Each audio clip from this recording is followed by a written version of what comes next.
10वीं पास बहू। काजल की शादी सुमित के साथ हो गई। काजल के माँ बाप का एक कार एक्सीडेंट में देहांत हो जाने की वजह से उसकी पढ़ाई 9th क्लास के बाद हो नहीं पाई, क्योंकि काजल को उसके मामा जी ने पाल पोस कर बड़ा किया था, लेकिन उसे पढ़ाया लिखाया नहीं। काजल के अच्छे नेचर और उसकी सुंदरता को देखकर सुमित को वो पसंद आ गई और सुमित ने काजल के साथ शादी कर ली। शादी के बाद हमारी बहू भले ही कम पढ़ी लिखी है, लेकिन लाखों में एक है। सही कहती हो। पड़ोस वाले शर्मा जी अपनी बहू से बड़े परेशान हैं। उनकी कोई बात ही नहीं सुनती। अरे लेकिन हमारी काजल, वो तो हमारा खूब कहा मानती है और घर का काम भी कितने अच्छे से करती है। सही कहती है मम्मी। पहले मुझे भी लगता था आजकल के जमाने में सिर्फ 9th क्लास पास लड़की कुछ अजीब लगता है, लेकिन घर उसने कितने अच्छे से संभाल लिया है। अब बेटा, पढ़ाई तो वो अपनी परिस्थितियों की वजह से नहीं कर पाई, लेकिन बाकी काम तो अच्छा ही करती है। अच्छा मम्मी, शाम को मेरे ऑफिस के दोस्त और उसकी वाइफ घर पर आ रहे हैं काजल से मिलने के लिए।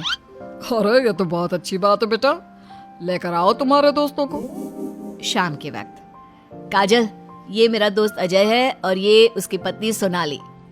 Hello Kajal, how are you? Are you working somewhere? माफ करना जी, मैं आपकी बात समझ नहीं पाई। आई एम सॉरी, मैं बस ये पूछना चाह रही थी कि क्या तुम कहीं पर जॉब करती हो या हाउसवाइफ हो?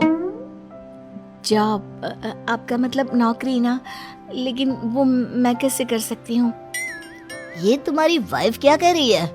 क्या तुम अपनी वाइफ को जॉब नहीं करवाना चाहते? अरे नहीं दोस्त, वो बात नहीं है। एक्चुअली काजल सिर्फ 9th पास है ना, इसलिए। Oh my god, are you serious? Sumit, आजकल के जमाने में और सिर्फ 9th पास? आजकल तो गांव की लड़कियां भी कॉलेज की पढ़ाई पूरी करती है। काजल, क्यों पढ़ाई नहीं की तुमने? बस मेरे सामने कुछ ऐसी प्रॉब्लम थी जिसकी वजह से मैं पढ़ाई नहीं कर पाई जी। सुमित को अपने दोस्तों के सामने बहुत अजीब लगता है कि सब लोग इतने पढ़े लिखे हैं और उसकी बीवी सिर्फ 9th पास है, लेकिन वो काजल को बहुत पसंद करता था, इसलिए वो काजल से कुछ नहीं कहता। लगता है इनको इनके दोस्त के सामने बहुत अपमान जैसा महसूस हो रहा है। मुझे आगे की पढ़ाई करनी चाहिए, कम से कम 10वीं पास करना तो बहुत ज़रूरी लगता है। अगले दिन, मम्मी जी, मुझे आपसे कुछ ज़रूरी बात करनी थी जी। हाँ बोलो बेटा, क्या बात है? मम्मी जी, दरअसल मैं ना 10वीं क्लास की पढ़ाई करना चाहती हूँ, 10वीं पास करना चाहती हूँ।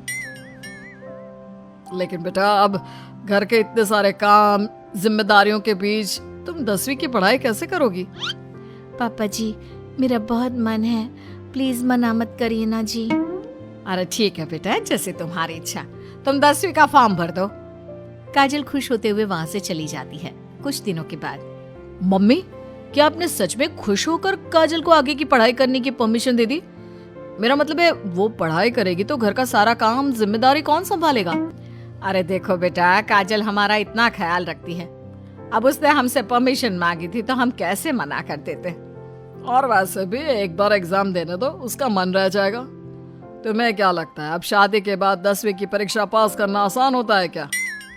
अरे कुछ हो या ना हो, पर अगर हम मना कर देते तो उसे बुरा लग जाता ना। हाँ, वैसे आपकी बात तो ठीक है। मम्मी पापा, हमें काजल का दिल नहीं तोड़ना चाहिए। अगर कुछ होगा तो ठीक है, नहीं तो कोई बात नहीं। वैसे भी एग्जाम पास करना बहुत मुश्किल सी बात है। 1 महीने के बाद, मम्मी जी, मुझे 10वीं का एग्जाम देना था, लेकिन एक प्रॉब्लम है। अरे क्या हुआ बेटा, बताओ मुझे। मम्मी जी, मैं प्रेग्नेंट हूँ और ऐसी हालत में मुझसे पढ़ाई और काम दोनों चीजें नहीं हो पा रही है। अरे कोई बात नहीं बेटा, तुम अंदर कमरे में जाकर आराम करो, हम कुछ सोचते हैं। काजल के जाने के बाद, मैंने कहा था ना, इसे अपने मन की कर लेने दो। हम मना करते तो बेकार में बुरा मान जाती। अब प्रेग्नेंट हो गई है, पढ़ाई तो वैसे ही नहीं कर पाएगी। सही कहती हो तुम, लेकिन मुझे लगता है कि बहू का 10वीं पास करने का बहुत मन था। मम्मी, उस दिन जब मेरे दोस्त घर पर आए थे ना, तो मैंने काजल का चेहरा देखा था। वो बहुत उदास हो गई थी, शायद उन लोगों के सामने खुद को काफी नीचा महसूस कर रही थी। अरे लेकिन बेटा, हमने तो परमिशन भी दे दी ना। अब प्रेगनेंसी और घर की जिम्मेदारियों के चलते कैसे सबको संभालेगी?